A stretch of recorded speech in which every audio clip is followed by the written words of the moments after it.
andi fitna ci réew mi mu ngi jóge ci justice te du weesu juróom wala fukki magistrat ñi jàpp ni yokkute bu am ci budget performance ndax nañ seen bopp budget dafa musa di yokku ay ñooñu Ousmane Sonko yi jàpp leen ci ñu bëri def leen mandat de dépôt andi fitna ci réew mi mu ngi jóge ci justice te du weesu information amee ci lu gën a gaaw ñu indi ko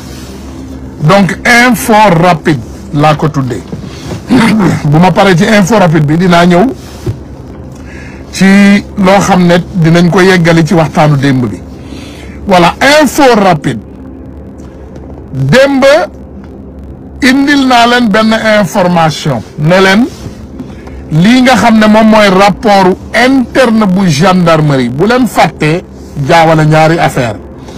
waxuñu rapport Ousmane Sonko ak Maham Diallo waxuñu rapport lii waxuñu rapport gendarmerie waxuñu mais rapport interne de la gendarmerie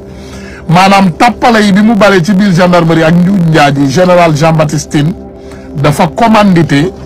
ay nit pour ñu def enquête pour mën a indi rapport interne de la gendarmerie boobu dafa jël benn joola ak benn séeréer Oumar Diouf ak Crépin Sambou déglu leen ma bu baax général Jean-Baptiste Tine dafa tànn benn joola Crépin Sambou mu tànn benn séeréer Omar Diouf mu ne dem leen ngeen defal ma enquête li xew ci biir gendarmerie bi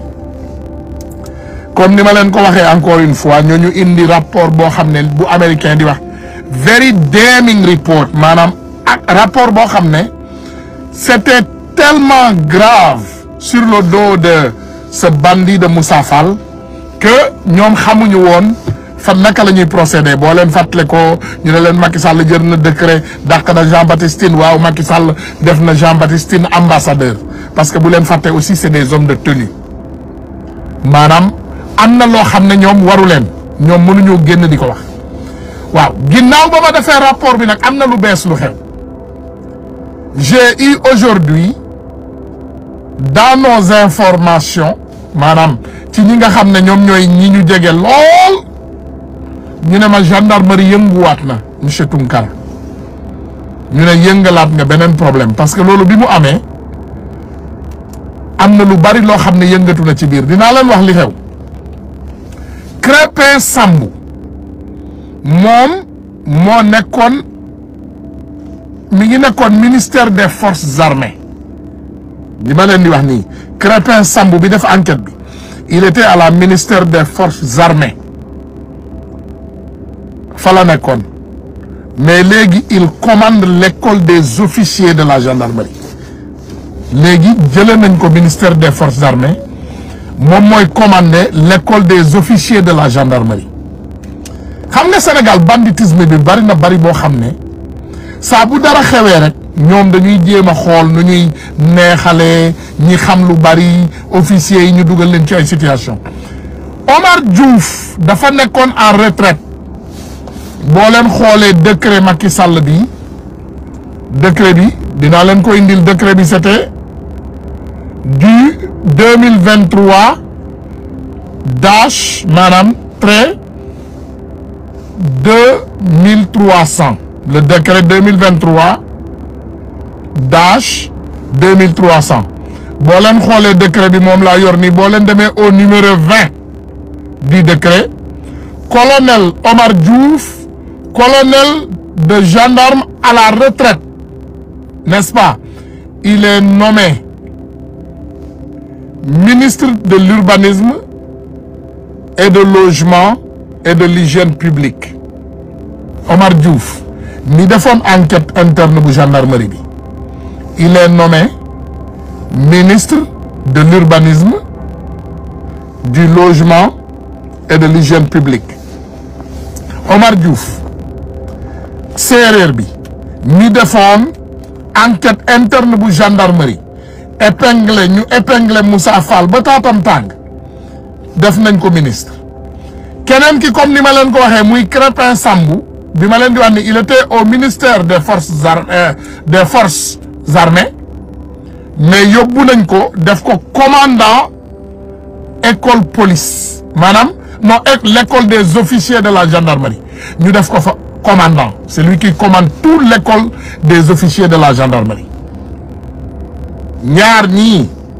ñoo defoon enquête interne bu gendarmerie bi nga xam ne bi caay-caay gi bare bi général Jean-Baptiste Tine demee ba xam ne affaire u Adji Sarr bi c'est faux ba xam ne vraiment maanaam rapport yi yëpp dafa am koo xam ne daf leen falsifié lu mu yónnee ñu dem defi rapport interne de la gendarmerie ñu indil ko résultat biñ ko indil nag comme ni ma leen ko waxee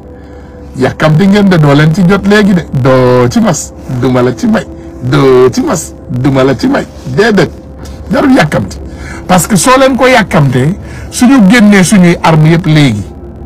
ñoom bu boobaa dañuy dem rek ba léegi incha allahu rabbi tappale bi ñu doon def ñu mën ko continuer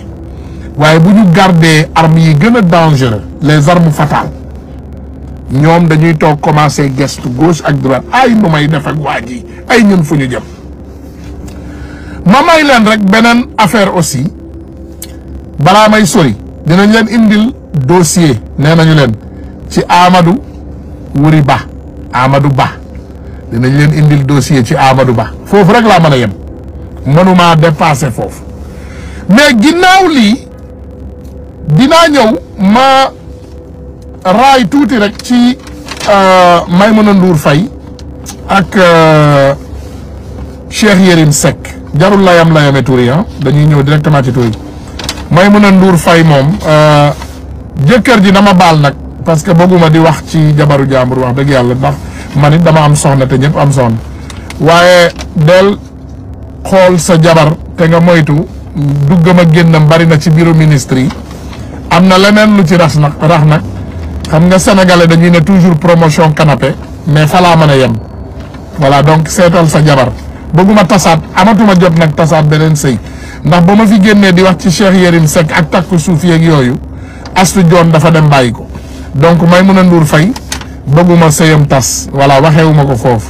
mais jëkkër ji del bàyyi xel sa jabar li muy doxantu ci bureau ministre yi bari na te voilà foofu laa mën a yem daal voilà li ci des nag nee nañu wax ju mat dof moo ko moom ndax borom xel moom jarul ngay matal wax boo lambee tuuti rek la ca des moom dina ko yeggali manuloo nag nekk góor yàlla di bàyyi sa jabar muy taxawàllu ci ay bureau ministre di indi ay chèques yu duuf di indi ay xaalis yu dul jeex nga yaakaar ne loolu yëpp daf koy def rek ci maali foro voilà donc bàyyi loolu xel jëkkëru Maïmouna Ndour laa wax nga bàyyi xel sa jabar li muy tàllee ci télé Sénégal yi yëpp nii xaalis bokk na ci waaye am na voilà léegi nag falaa mën a yem jëkkëru Maïmouna Ndour Faye laay waxal enquêteur nga a gendarme nga voilà mën ngaa enquêtal sa bopp fais tes enquêtes waaye bul rey kenn nag voilà léegi nañu ñëw ci vraiment kii nga xam ne mooy Cheikh Yérim Seck Cheikh Yérim Seck il faut sénégalais yi baal leen ma voilà baal leen ma jéggal leen ma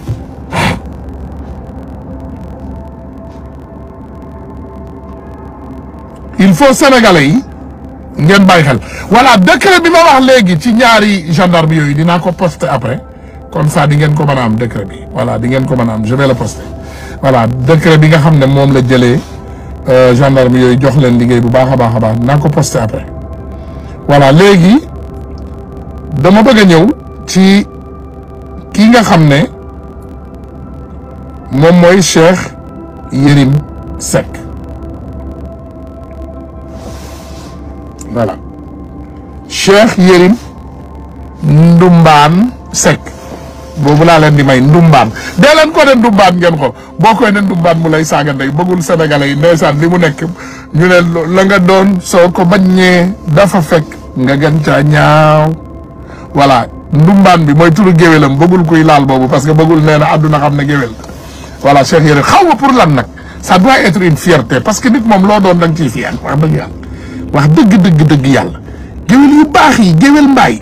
ñu baax la ñu voilà Cheikh Yérim Ndumbaan Seck la tudd bëggul kuy laal Ndumbaan bi nag parce que moom dafa bëgg a bokk fa mu bokkul vraiment te loolu dafa ñaaw te nit ku ne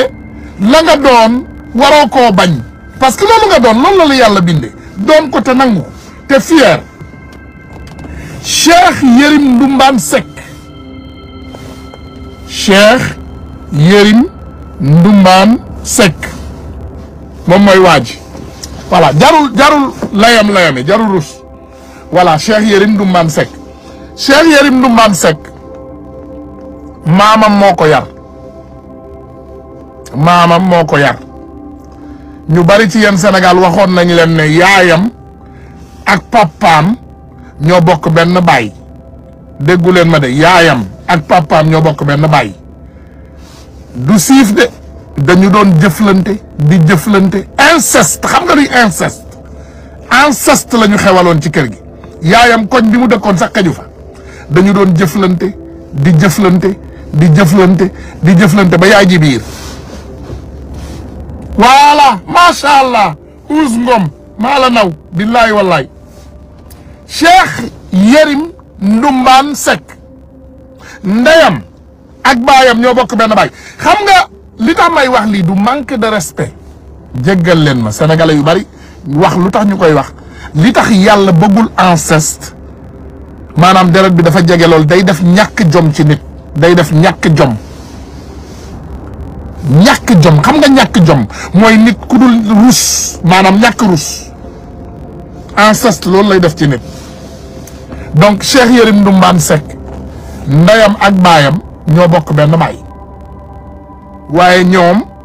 li ñuy ne nañu yàlla musal ndeysaan yonent yàlla Muhammad sallallahu alayhi wa sallam daan nañu ko wax mu ne say doom sax bu ñu màggee góor ak jigéen fexeel ba nga séparer leen bu leen bàyyi ñuy bokk dëkkuwaay wala néeg voilà Cheikh Yérim nag ndeyam ak baayam dañu doon jëflante ñoo bokk benn pap di tëddante demoon nag ba nekk sax boyfriend girlfriend maanaam nit ak corom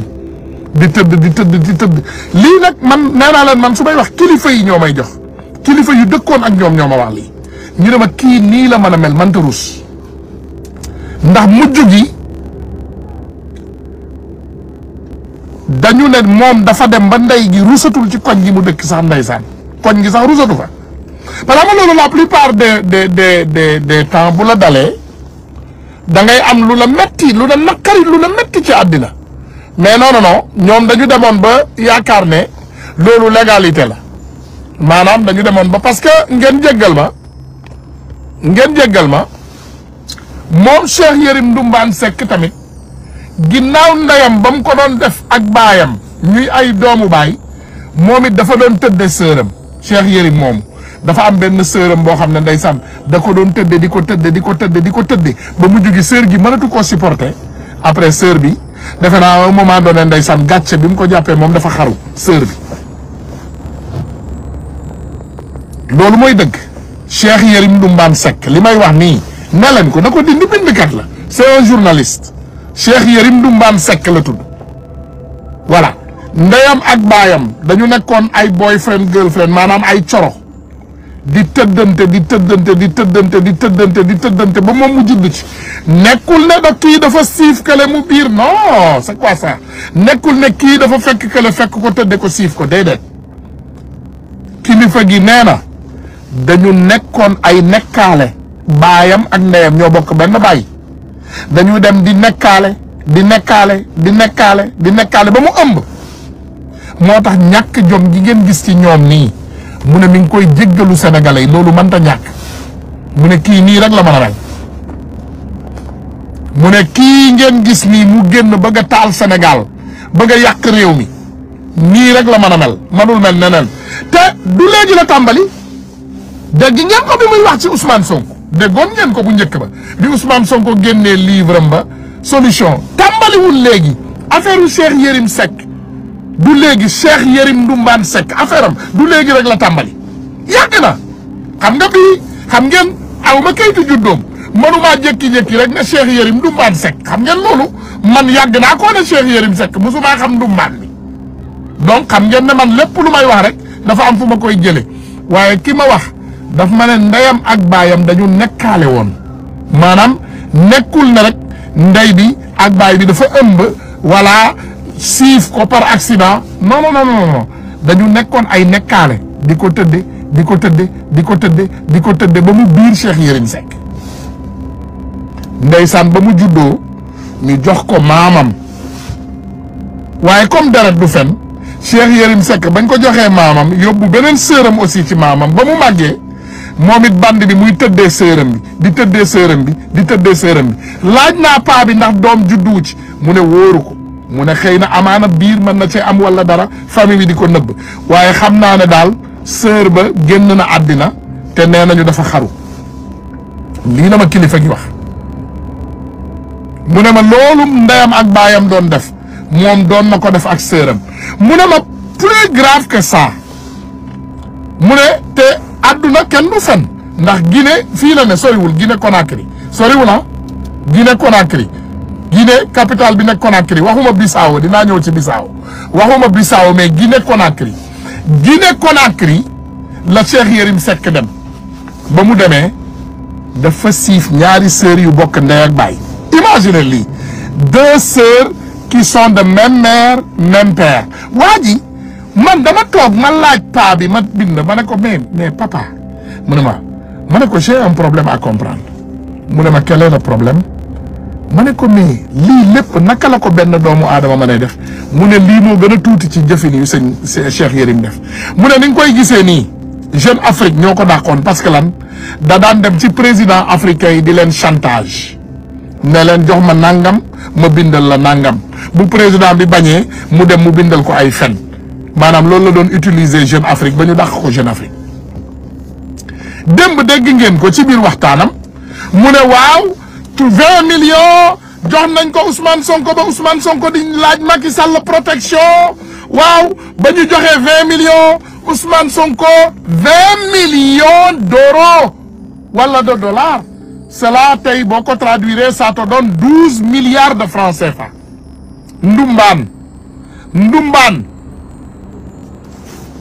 Ndumbaan Seck Cheikh Yérim Ndumbaan Seck démb fenatina dem na ci benn télé boo xam ne encore une fois nee naa leen borom télé bi jigéen la te li muy doxantu ci bureau ministre yi bari na lool ma avertir ko jëkkëram rek wax ju mat nag daf yee ko moom te parce que Sénégal la fa xew dañ ko tuddee promotion canapé dinañ la promouvoir de waaye il faut nga joxe canapé bi ba pare léegi nag wax ju mat daf yee ko moom Cheikh Yérim Ndumbaan Seck ñu ne ba mu nekkee Jeune Afrique gisoon ngeen fi benn président Dadis bu Guinée ba mu fi génnee ne leen c'est un bandit ce Yérim là ce Sénégalais un imbécile il est venu ici il m'a dit de lui donner 300 milliards je lui ai dit mais moi j'ai pas 300 milliards je vais le donner aux Guinéens dégg ngeen ko Dadis donc Cheikh Yérim Ndumbaan Seck moomu la Macky Sall di recevoir ci palais jox ko nag ay milliards yu doy ne ko demal wax lu la neex ne ko va dire tout ce que tu veux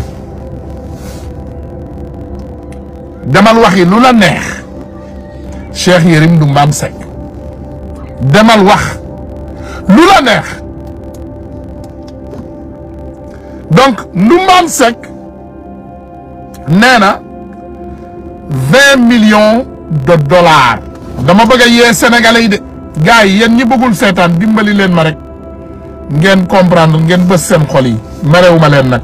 waaye xam nga ku bëgg a focus man ngaa toog sa kër focus ku bëgg a focus man ngaa toog sa page focus man maa ngi focus waaye gatsa la ñu wax te nit bu indee dañ koy indil tontu yu leer yi tegal ko Cheikh Yérim Ndumbaan Seck dafa génn mu ne 20 millions de dollars waaw 20 millions de dollars la ñu jox Ousmane Sonko la bëgg a wax waaye ñemewul tudd turam nee na Ousmane Sonko ba Ousmane Sonko di laaj Macky Sall protection pour ñu protéger ko bu leen fàtte ne c'est même Cheikh Yérim Ndumbaan Seck ànd ko ak suñu benn journaliste de la place Baba Aïdara de journaliste faux journaliste bu nekk fii ci Amérique Baba Aïdara daw na dee na léegi moom dee na léegi quelques rajo laa koy gis par semaine par samedi wala dara mu génn ci benn rajo wax tuuti waxi daf génn ci Baba Aïdara yéen a ngi koy fàttaliku moo siiwaloon fii ne affaire Tino Oil bi Cheikh Yérim Ndumbaan Seck ak Baba Aïdara ñoo ko toggoon élection 2019 léegi nag élection 2024 ñoom nee nañu Ousmane Sonko du bokk déglu leen de ñoom nee nañu Ousmane Sonko du bokk moom Ndumbaan Seck menn mi ñëw na nee nañu Bassirou Diomaye Faye du bokk moom Ndumbaan Seck mi aussi ñëw na ba léegi nee nañu élection du am moom Ndumbaan Seck de moom mel ni Ndumbaan Seck mi ñëw na nee na Ousmane Sonko dañ ko jox 20 millions de dollars pour mu changer contrat li nga xam ne moom mooy pétrole yi Sénégal ak a mën a fen man xaw ma nit naka ngay fene ba jël sa loxo dugal sa biir taat xeeñ ko yow ci sa bopp xam ne sa taat bi day xasaw ba léegi nga koy def ba léegi ngay fen moi je peux pas comprendre mënuma comprendre je ne peux pas comprendre nit naka ngay fene yow nga jël say fen di fen xam ne da ngay fen nit ñi xam ne da ngay fen ñi lay seetaan xam ne da ngay fen yow ci sa bopp nga xam ne ñi lay seetaan xam nañu ne da ngay fen nga continuer di fen man lii moo ma jaaxal ci Sénégal lii rek moo ma metti ci Sénégal tu mens tu sais que tu mens ceux qui t'écoutent savent que tu mens et toi tu sais que ceux qui t'écoutent savent que tu mens et tu continues à mentir loolu li ko def Cheikh Yérim Seck moom laa leen limal ci njëlbeenu émission bi ne leen inceste bi muy dund maanaam inceste te yonent yàlla ak yàlla tereñu ko mu ne nit ak rakkam wala nit ak magam waruñoo sekk Cheikh Yérim Seck ci loolu la dund mu continuer di ko dund mu continuer di ko def ci àddinaam muy ku ñàkk jom te jëkkëru Maïmouna Ndour maa ngi lay jox beneen kaa nga bàyyi ko xel xoolal diggante Cheikh Yérim ak sa soxna si bu baax Cheikh Yérim amul dignité ci jigéen de bu jegee jigéen lool jege ni jigéen torop bu jegee jigéen Cheikh Yérim bu jegee jigéen torop y'a problème de amul dignité ci jigéen de donc xoolal sa jabar ji bu baax nga koy surveiller newuma la sekk nañu dara nag mais seen complicité bi jege na lool bàyyil xel ci Cheikh Yérim ak sa soxna si voilà encore une fois may ñëw rek ci leeral boobu indi ko leeralal sénégalais yi ginnaaw bu ma leeralalee sénégalais yi bëgg naa ngeen bàyyi xel ñu ngi ci ay tappale ñoom ñu ngi ci ay tappale yu mag a mag a mag ñu ngi ci ay njuuj njaaj parce que bu leen fàtte ne kii nga xam ne moom mooy ministre des affaires étrangères muy Ismaïla Madior Fall moom moo génn publicité publiquement ne Cheikh Yérim tey day am émission ak Maïmouna Ndour Faye Ismaïla Madior Fall ministre des affaires étrangères moo ko publicité xam nga lu tax parce que dafa bëgg opinion internationale bi dem déglu ko mais dafa bëgg doomu sénégalais aussi à leur totalité ñu dem déglu ko pour mu mën a nelawal seen xel yi waaye ginnaaw Ismaïla Madior Fall bi mu defee loolu moom publication bi daf ko wàccee automatiquement parce que publication bi ko sénégalais yi gisee rek moom Ismaïla Madior Fall dafa gaaw këf ko dindi ko parce que bëggul woon affaire bi nekk polémique donc Ismaïla Madior Fall moo def publication Cheikh Yérim Seck bi mu ko defee bi mu gisee ne sénégalais yaa ngi commencé polémique rek mu daw mu dindi ko voilà donc Cheikh Yérim Seck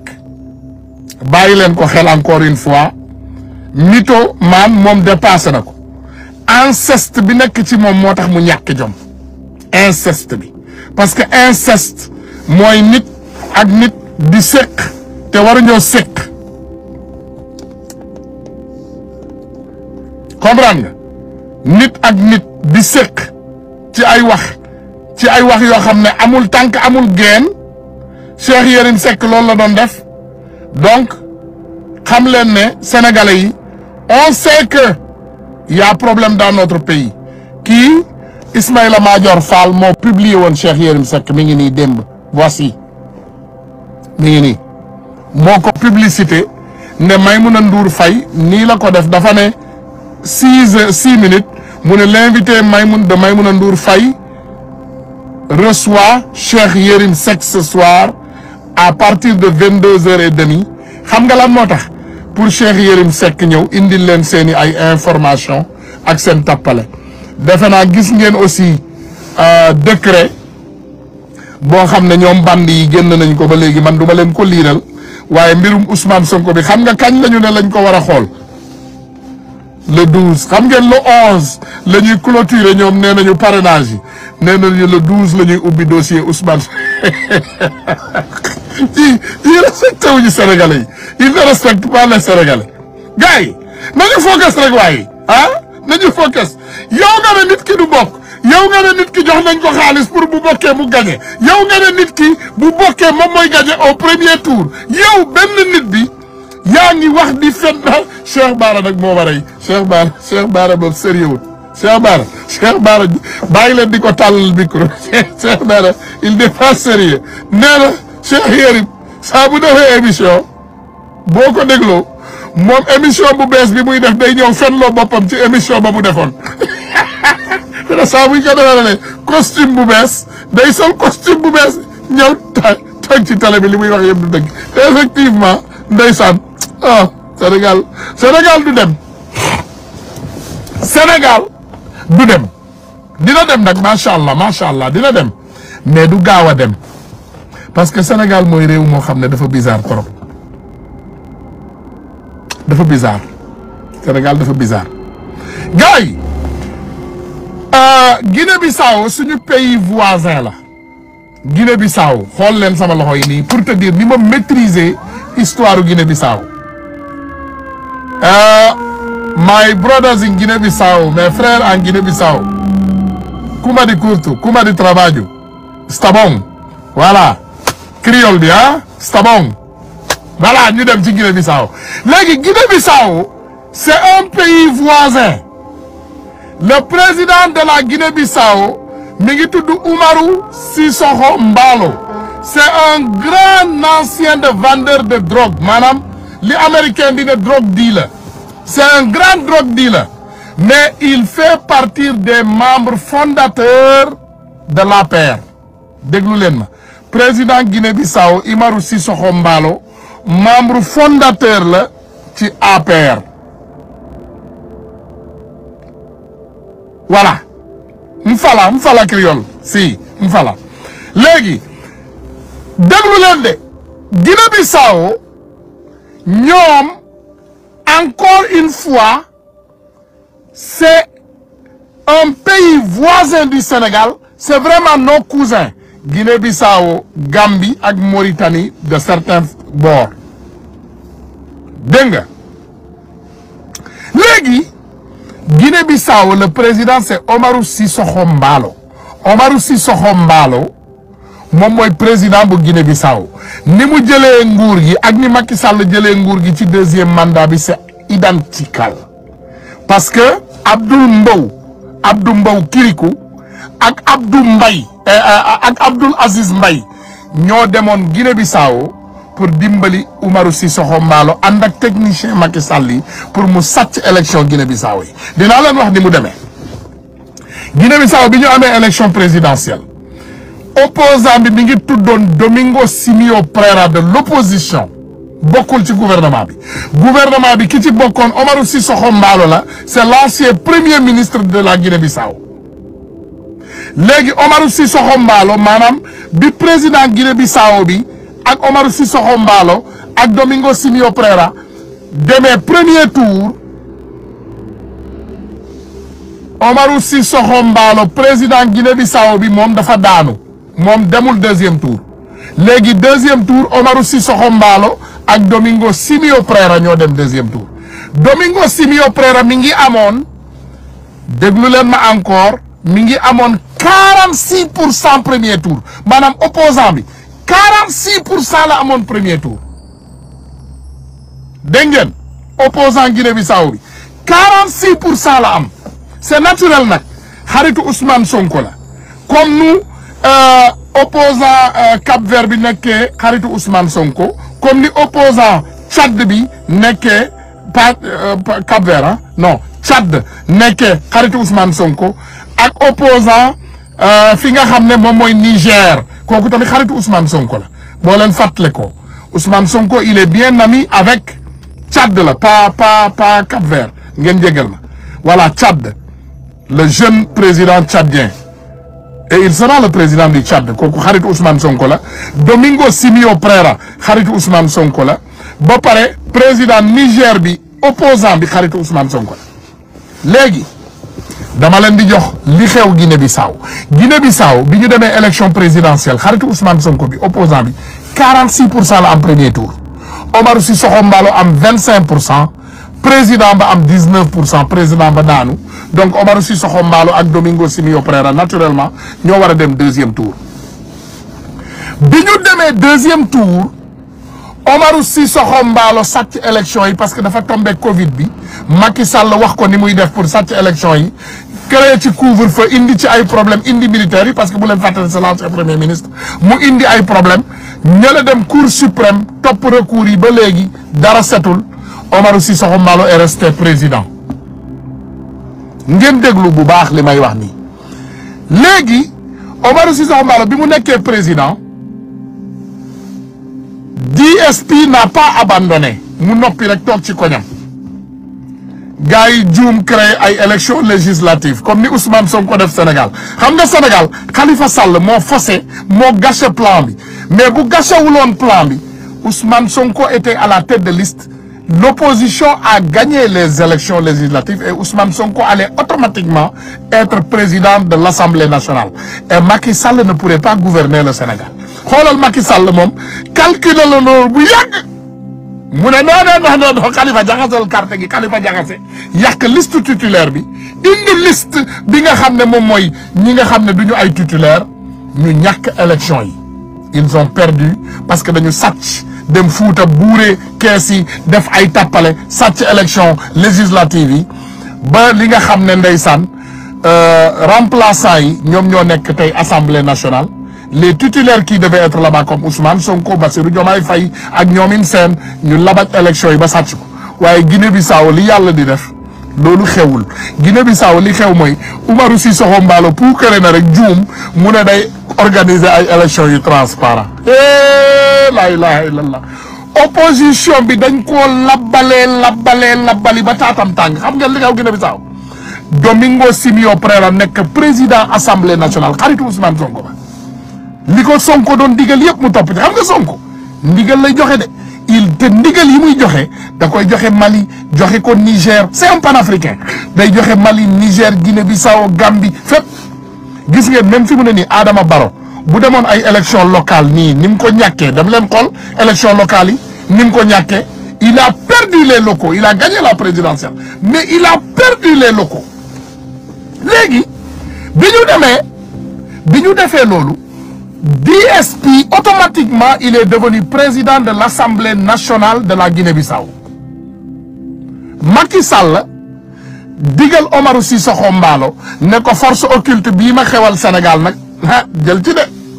Omarou Sissoko Embaló bu toogee benn weer ak genn wala mu simuler fa coup d'état moo tax gis leen démb nangumaa wax ci coup d'état bi may saluer nag sama frère Kayis foofu ak yeneen patriotes yi yëpp parce que ñoom dañuy suivre actualité Afrique et c'est des panafricains mais yàlla dafa am lu ma xam ci Guinée-Bissau comme ni ma leen ko waxee Omarou Sissoko Embaló saa bu toogee rek day simuler coup d'état xam ngeen lu tax parce que dafa bëggoon dissoudre assemblée nationale bi parce que li tax mu bëgg a dissoudre assemblée nationale bi parce que président assemblée nationale bi moom mooy opposant bi te moom moo ëpp doole ci Guinée-Bissau moom la ñëpp bëgg DSP Domingo Simio Pereira dafa simuler lii pour jéem cee jaaraale assassiner président assemblée nationale bi ba pare jàpp armée bi jàpp fii ne moom moo nekk chefu lépp looloo dal suñu waa ji Jimbori ci Sénégal donc nii la xewee ci Guinée-Bissau la fa xew du coup d'état simulature de coup d'état la Omarou Sissoko Embaló moo ko organisé pour daaneel opposition bi nga xam ne ñoom ñoo ko gagné ci assemblée nationale bi Omarou Sissoko Embaló xaritu benn bakkanu Macky Sall la woon xaw ma nag léegi mais woon xam naa ne jege nañu torop parce que il fait partie des membres fondateurs de l'APR APR bi ngeen di gis nii ñi ko fondé Omarou Sissoko Embaló ci la bokk membre fondateur APR la donc moo tax ngeen gis li xew Guinée-Bissau simulature de coup d'état bi te président bi mu jógee lan la njëkk laal dissoudre assemblée nationale est-ce que yéen a ngi fàttale ko Macky Sall bi mu fi tuddee dissoudre assemblée nationale li ko arrangé wul mooy député Khalifa Sall yi dañu bañoon parce que ñoom ñëpp la ñu xam nga dissoudre assemblée nationale bu Sénégal problème bi muy am mooy Khalifa Sall dootul amati député du mën a jàll parrainage Idi moom amul sax député waaye waa PDS ñi nga xam ne Ousmane Sonko leen dimbali woon ñu falu yëpp te ñu xam ne ay député benn mandat lañu ñoo nekk assemblée nationale bu Sénégal ñoo bañ ba tëdd ci suuf ñu ne déedéet du nañ nangu parce que xam nga lan mooy xew assemblée nationale vote bu fa amaatoon bi yoon 99% des députés viendront de Ousmane Sonko. Ousmane Sonko mooy décider kan mooy doxalati assemblée nationale bu Sénégal c'est Ousmane Sonko qui va le faire ñoom xam nañu loolu dégguloo même fenkat bi ak li muy fen yëpp nee na bu ñu demoon élection présidentielle Ousmane Sonko bokk ci il va gagner au premier tour donc c'est naturel pour vous Sénégalais pour savoir pourquoi Macky Sall ne veut pas que Ousmane Sonko participe aux élections présidentielles parce que du ko Ousmane Sonko dafa sàcc du ko dafa fen du ko dafa rey nit du ko dafa tooñ mais doole bi mu am ak humiliation bi mu leen nar a indil ak changement de régime bi ak changement radical bi am ci Sénégal ndax sàcc dootu fa amati dañuy jàpp sàcc yi jàpp fenkat yi jàpp reykatu nit yi jàpp tappalekat yi ñu mel ni Cheikh Yérim Seck ñoom ñëpp du ñu fay lempo xam nga tey boo demee ci Sénégal ku mel ni Youssou Ndour par exemple Youssou Ndour li mu amee ci lempo boo ko compté ci Sénégal billaay wallaay tallaay boo ñëwee nga Youssou Madjiguène Ndour laa la wax de le grand chanteur sénégalais chanteur yi yëpp lan moo leen may xaalis dañuy jaay ay album jaay li xam ngeen Youssou Ndour nu mu amee xaalis moom réewam la jaay ndeyam moom Sénégal la ñëw jaay ko moom dafa ñëw xool Sénégal ni muy doxee dem takk teleem ak rajoom ak journalam muy L'Obs ñëw teg ko jaay ko gouvernement sénégalais bi ne ko lépp loo bëggati jàllale ci fausse information ak tappale ak njuuj njaaj ak wuruj ak waraj indi ko fii waaye nag ñooñu ne ko d'accord moo tax fi mu toll nii li mu leen ne temps yi démissionné naa fii def naa lii dafa bëgg a waxaale lay def nii ak Amadou Julde Ba moom ak Amadou Ba ñu ngi ci waxaale bu méttee jot naa ci ay information Amadou Ba am na lu mu ko dig Youssou Ndour d'accordul am na lu mu ko digagum bu mu leen bett Amadou Ba bu jéemoon sàcc élection yi am na sax ay doomu Youssou Ndour ak ay mbokku Youssou Ndour yu mu digle dugal leen ci gouvernement bi information laa leen di jox nii de détail nag bu mu leen bett voilà bu mu leen bett de Sénégal ngeen jékki-jékki rek dégg ñu ne leen Viviane Ndour ministre de la culture Bouba Ndour ministre des affaires étrangères Birane Ndour ministre de nangam bu mu leen di bett de parce que Amadou Ba ci waxaale bu metti la nekk nii fi mu ne ndeysaan opposant yëpp mi ngi leen di woo waaw mais yow kaay rek bu ma ñëwee ma jox la ministre nangam après mu woo beneen opposant waaw yow it kaay conseiller spécial nga bu ma amee ma jox la ministre de l'urbanisme ñu ngi ci waxaale bu méttee fi mu toll nii li ngeen gis Amadou Ba ñu ne leen opposant bii mi ngi waxtaan ak kii waxtaan ak kele waxtaan yi ñu nekk di def entre ñoom yëpp Amadou Ba mi ngi waxaale ay poste ci biir ay nitam nag ñoo ñëw ñu ne ma Tunkara xam nga fi mu toll nii lan moo tax nga gis Amadou Ba jéemul inquiété wala dara benn il a organisé la lutte au Sénégal lamb ji nii moo ko financé à 100% Amadou Ba mi ngi négocier ak yeneen opposants yami pas ay opposants ak yeneen nit njuuj njaaj yi ñu ngi négocier ay poste politique ay voilà non bàyyil bu ma kiiyee yow dinaa la jox ministre maa ngi lay jox nangam ñu ngi ci ay négociation fi mu toll nii yëpp comme ni nawoon fawoon rek ñoom ci loolu la ñuy dox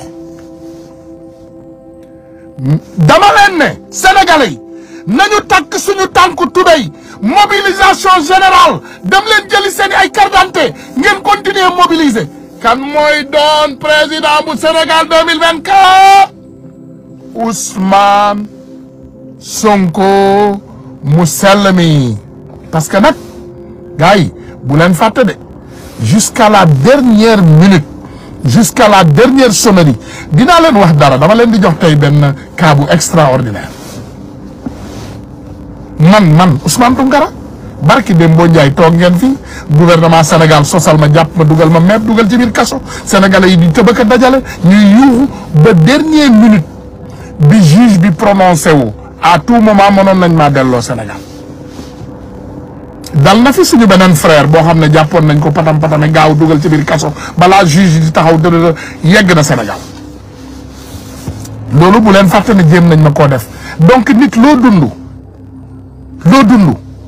billaay wallaay tallaay n'abandonne jamais je vous dis les patriotes n'abandonnez jamais bu leen bàyyi seen tappale yi ak seen nelawal nit ñi ñuy nelawal xel yi déglu leen Baye Alé Niang le bon journaliste déglu leen ko ngeen déglu ñoom Sa Ndiogou c'est des chroniqueurs mais ils sont dans la ligne ngeen déglu Cheikh Bara Ndiaye ngeen déglu Walfadjri Moustapha Diop ngeen déglu télé bu baax bi yi ci des yëpp désabonné leen je vous promets ñoom dañuy daanu gis nga bu ñuy daaneel Macky Sall bu ñu daaneel rek Macky Sall nañu daaneel waale télé Macky Sall nañu daaneel Maïmouna Ndour Faye ñu daaneel Youssou Ndour ñu daaneel Sen TV ñu daaneel 2STV télé naa fekk yëpp désabonnez-vous patriote journaliste yi nga xam ne yéen a des dem leen liggéeyal Pape Alé Niang ngeen dem liggéeyal Walf parce que télé yooyu baax boo leen bëggee liggéey boo leen bëggul liggéey nag toog leen ci seen télé yooyu mais je vous promets que dinañu leen daaneel dinañu daaneel télé yooyu je vous le promets télé yooyu yëpp dañuy jaay gerte léegi rek incha allahu rabbi léegi rek télé Youssou Ndour boobu léegi ñu def ko lëmbalukaay man maa leen ko promettre 2STV léegi ñu def ko Kouchamar maanaam Ouzin Keita et Pawlish Mbaye télé Sen TV bële ak ñoom Aliou Sow foofu léegi mu nekk théâtre incha allahu rabbi résistance rek billahi wallahi léegi les Sénégalais je vous demande une question stratégique comment est-ce que le gouvernement sénégalais peut nous dire que si on va aux élections on va gagner au premier tour tous les sondages le disent donc cela montre qu'on est majoritaire dans ce pays léegi ñun naka la ñuy doonee majoritaire dans ce pays ñu bàyyi benn minorité di ñu dicter li ñu war a def mais déglu leen ma on dit qu'on est majoritaire dans ce pays maanaam ci wolof nee nañu Ousmane Sonko moo ëpp nit ci Sénégal donc ci wolof naka nga mënee ëpp nit ba pare beneen samba booy bala ñëw yow di la wax looy def yan tamit maanaam buum bi buñ ko tegee ci digg bi ñela kacc ñun ñu kacc nee nañu ñun ñoo leen di gagné ñun ñoo leen di kacc parce que ñun ñoo yor ndaw ñi ñoo yor mag ñi tamit malheureusement ñoo yor jigéen ñi heureusement ñoo yor ñëpp maanaam lépp lu baax ci Sénégal nee nañu Ousmane Sonko moo ko yor donc yéen naka ngeen mën a nangoo nit di toog ci télé nañu waaw Ousmane Sonko du bokk te Ousmane Sonko voilà non seulement du bokk waaye élection yi ñun dañ koy jël par force ñun naka la ñuy toogee di nangu loolu ne nit ñëw ne la yow mii de yaa ma ëpp doole waaye dinaa la mbéj par force ñëwal mbéj ma boo ma mbéjee ma nangam taan sa ndey nangam taan ndey Amadou Ba ñëwal Sénégalais yi nañu focus dem leen jëli seeni ay carte d'identité Amadou Ba incha allahu rabbi waxuma la lebbali de waaye Amadou Ba amul 5% de support au Sénégal Macky Sall xam na ne Amadou Ba mënta gagné ay élection Sénégal Cheikh Yérim génn na démb Cheikh Yérim Ndumbaan Seck li muy mën a fen yëpp xam nga fenkat di nga wax ba lamb sa taat fàtte ne sa taat wi nga lamb nga demee ne taatu jàmbur nga lamb Amadou Ba mënta gagné ay élection ci Sénégal boo leen déggee benn minorité moo ñuy tànkal toujours dem ci télé yi di fen ak a dajale mais télé yooyu boo leen boycotté boo leen génnee ci télé yooyu désabonné télé yi kat moo leen di seetaan ba ñuy fenati kenn du leen seetaan ba ñuy fen génn leen ci télé yi s'il vous plaît maa ngi leen di ñaan xam naa ne wéet ngeen yenn saay da ngeen di bëgg a wéttali seen bopp moo tax ngeen di seetaan ay émission génn leen ci télé Youssou Ndour bi baaxul ci ñun TFM dem leen déglu Mollah Morgan déglu ji leen Mollah Morgan la déglu ji leen sama waaj boo leen pale ci ay Mollah Morgan ngeen dem déglu ay Baye Alé Niang déglu leen ay Baye Alé Niang patriotes yu baax yaa ngi fii di wax ngeen déglu leen patriotes yi ñu ngi fii di wax tappalekat yi ñi ñuy bëgg a divertir am na ci dégg nga Cheikh Yérim Seck démb mi ngi leen di promouvoir mu ne les radicaux ñooñu duñu ay radicaux Ousmane Sonko dañu am ay infiltré ci biir ci suñu biir am nañ ko ay nit yoo xam ne gëmuñu Ousmane Sonko sax dañu bëgg a nelawal suñu xel yi bu leen ko nangu bu kenn nelawal seen xel yi boo leen demee ci chaîne boo xam ne patriote moo fa nekk naan la non bul ànd ak Ousmane Sonko non bul ànd ak Diomaye waaw bàyyil Diomaye désabonné leen day fen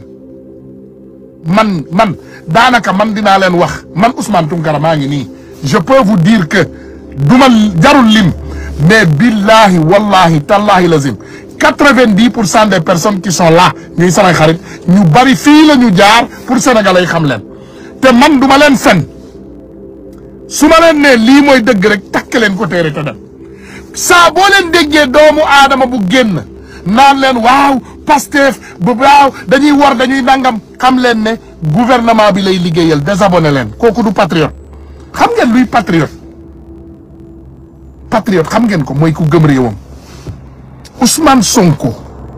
ku ko gëm xam na ne Ousmane Sonko du ku ñuy manipuler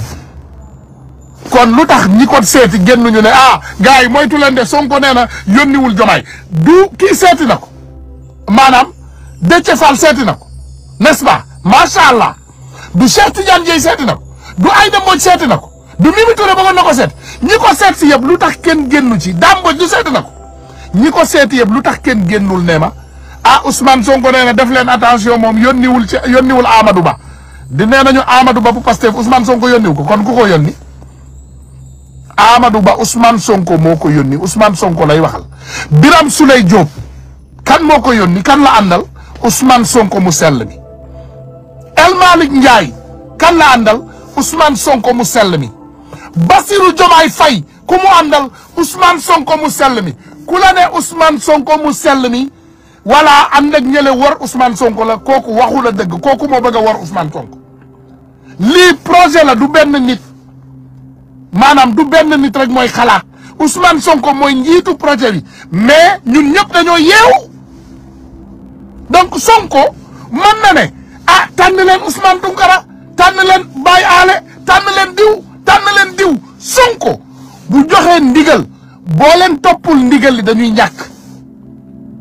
li tax may wax lii xam naa pourquoi ma koy wax ma leen di préparer Sonko ndigal bu ñu nee jaar leen droite bu kenn layame jaar leen droite Sonko bu nee jaar leen gauche bu kenn layame jaar leen gauche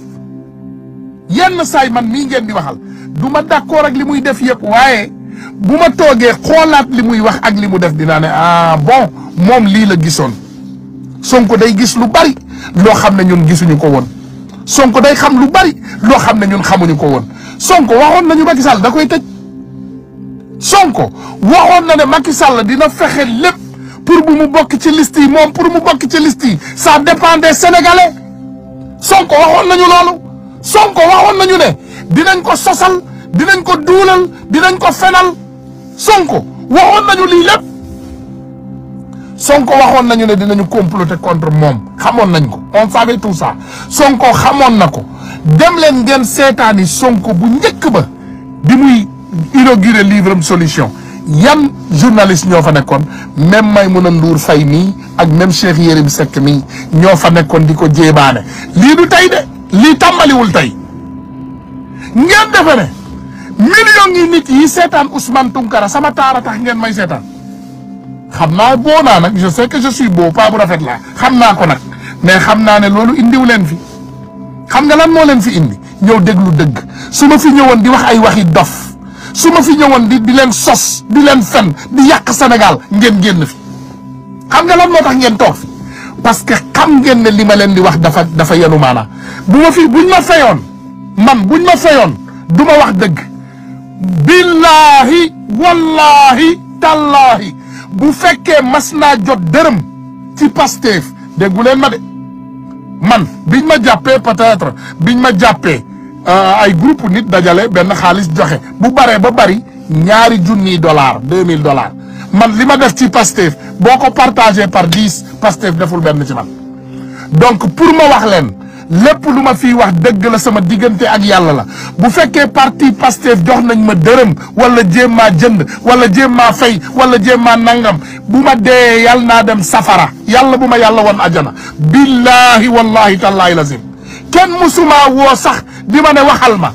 Pastef musuñu maa woo ne ma Tunkara waxal ma Ousmane Sonko masumaa woo ne ma Tunkara waxal ma musul am Ousmane Sonko masumaa ne waxal ma lii defal ma fii demal ma fële man maa gis dëgg te yàlla dëgg la bëgg ma taxaw ma ne damay protéger sama dëkk ma taxaw ma ne damay baare yoon bi au bandi parce que mënuñoo am réew moo xam ne benn doomu aadama dafa ñëw masul sàcc dërëm ci biir Sénégal dërëm bu gën a tuuti Pikine masu koo sàcc Ousmane Sonko ñi ko naw yëpp xam nga lan moo tax ñu naw ko parce que du sàcc Ousmane Sonko lan lañ ko xamee mooy dafa génn jóge impôt et domaine mu ne maa ngi nii liggéey naa impôt et domaine buntu xaalis bi fukki at ak juróom masuma sàcc benn dërëm loolu kan moo ko ñemee wax ci Sénégal te duñ la jàpp dinaa leen wax tàllal leen seen loxo Bassirou Diomaye Faye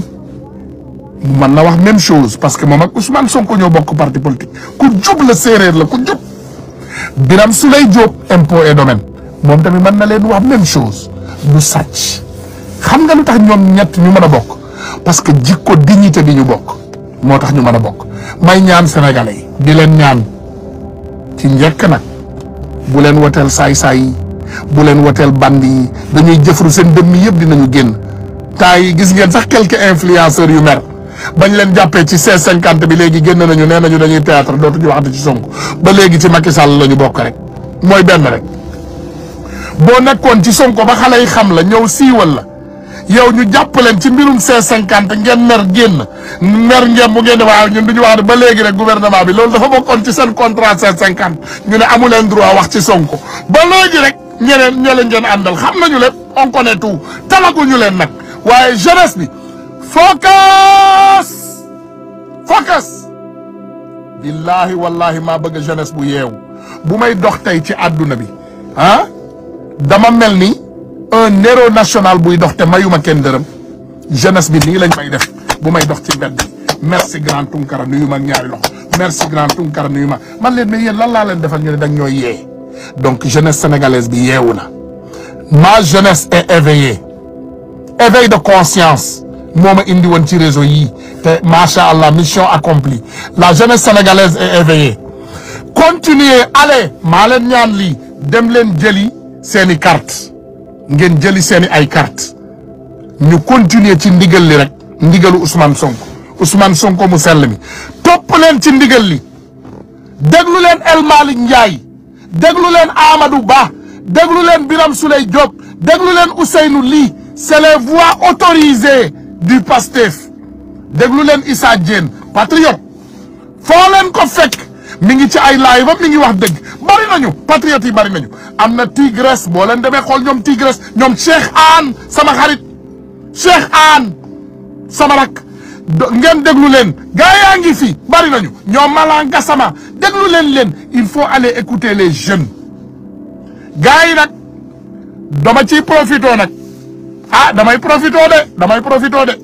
New York le 16 la ñu woote dama leen di ñaan ci sama tur man Ousmane Tunkara New York le 16 la ñu woote pour levée de fonds pour campagne 2024 bu Ousmane Sonko déglu leen ma Pastef New York ak Pastef damay defaale publicité sama mbokk ya Pastef West Coast Bay Area ñaari événement moo am le 16 pour ñi nekk Californie quoi Californie man ngeen dem ci Pastef Bay Area samay xarit lañu ñoom it ngeen participer fa mais Pastef New York moo ma ñor Pastef New York dañu bëgg a dajale 500 millions de francs CFA. 500 millions laa ñaan man xam naa ne patriotes yi jox ngeen ma cër te samay xarit ngeen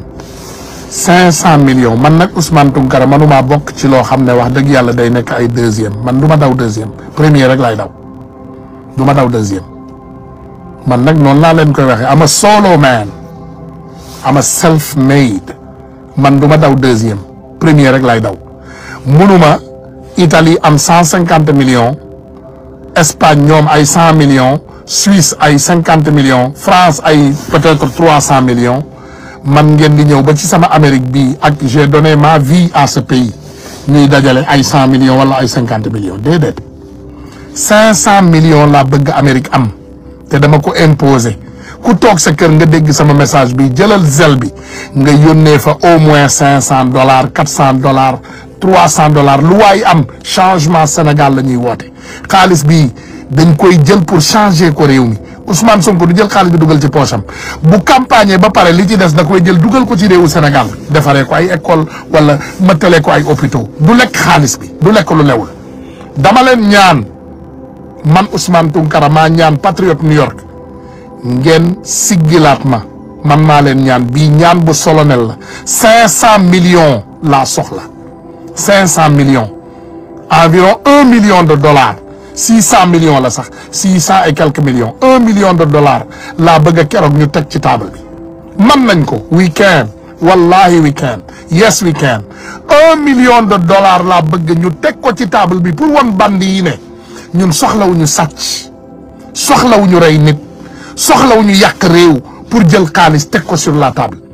lii ngeen di dégg waa ji Ndumbaan Seck di wax noonu naan Macky Sall de retraité fan lay retraité Macky Sall du dëkk Amérique man promettre naa leen ko Macky Sall bu dëkkee Amérique rek lu ma leen waxati bu ko gëm kër gi mu dëkk kër gi jàkkaarloo ak moom fa lay dëkk te du am jàmm ci réew mi miin réew Macky Sall du fi am jàmm te xam naa ne du ko am France te xam naa ne du ko am Italie donc Macky Sall moom Sénégal lay dee rek bu retraité na jënd kër ci wetu palais bi bu fekkee ne astafurlah Sénégal sax mënu faa dund Macky Sall fa muy dem ci géej gi la jëm xaru c'est fini pour lui gars yi $1 million le 16 décembre moom laa soxla 2145 Adam Clinton Power Boulevard $1 million la ñu soxla Amérique jàppale leen ma de patriote yi bu leen ma gàcceel may booy Nicaragua yi sax baaluñu leen yéen ñëpp ñëw leen joxe seen participation ku am lu waay am ñëwal indi ñëpp indi leen ngeen bokk parce que Sénégal bu changé dañu bëgg bépp Sénégalais ak féew mën a nekk ci àdduna bi nga ne man mii de cotiser naa ci def naa ci sama nangam Ousmane Sonko loolu la ci jublu lim ci jublu dafa nee na bis bu ñu soppee Sénégal dafa bëgg Sénégalais yëpp gis ci seen bopp gars yi maa ngi leen di sant di gërëm wa salaamualeykum wa rahmatullahi wa barakaatu ba beneen yoon wa salaamualeykum